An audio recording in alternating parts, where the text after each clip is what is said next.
Hello，大家好，大家好，又係我梁師傅，各位啊，哇，又係業王呢個係一個30人單位嚟㗎，做咗之後咧就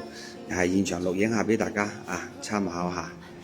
咁客戶一個特殊人士啦，因為有輪椅各方面咧好多嘢都要就翻呢個玻璃趟門即係起碼個入得到去咁樣咯。入邊其實我哋廳做咗個房間出嚟嘅，入邊係一張3尺半床。跟住就又係一樣啦，家私間房咯咁呢邊係衣櫃，就俾我哋客廳房用。跟住呢個背脊嘅衣櫃咧，係俾翻主人房嘅。入邊咧就做咗間房出嚟嘅，即係入邊本身有房啦即係做咗床櫃嗰啲咁樣，同埋電視櫃啦廚房、洗手間、廚房門頂吊櫃。廚房嘅做法同埋佈局咧，就基本上咧一模一樣噶啦即係大家都係差唔多，因為肯定係爐頭位唔使講，就係喺右手邊啊嘛，係嘛？出窗會方便啦，同埋星盤位、洗衣機位各方面咁全部都做咗出嚟，客戶咧就嚟搬入嚟噶啦咁然之後咧就洗手間咯因為入邊又冇乜點樣去改動咧，始終輪椅要入去啊嘛咁就同佢做咗個 PD 門咯其他嗰啲入邊又唔敢同佢做其他嘢啦咁就做咗個鏡櫃側邊俾佢放下嘢咁樣啦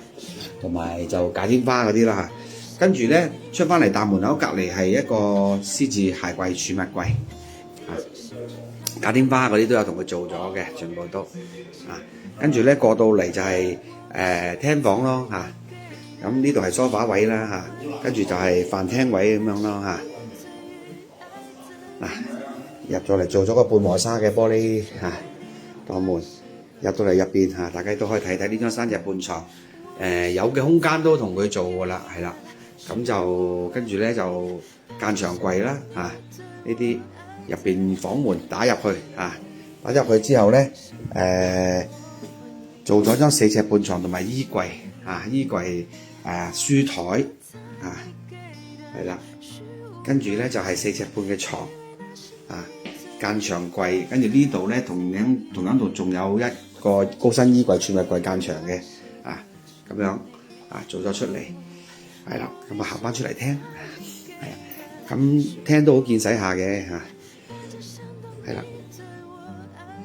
大致上就係咁樣大家參考下。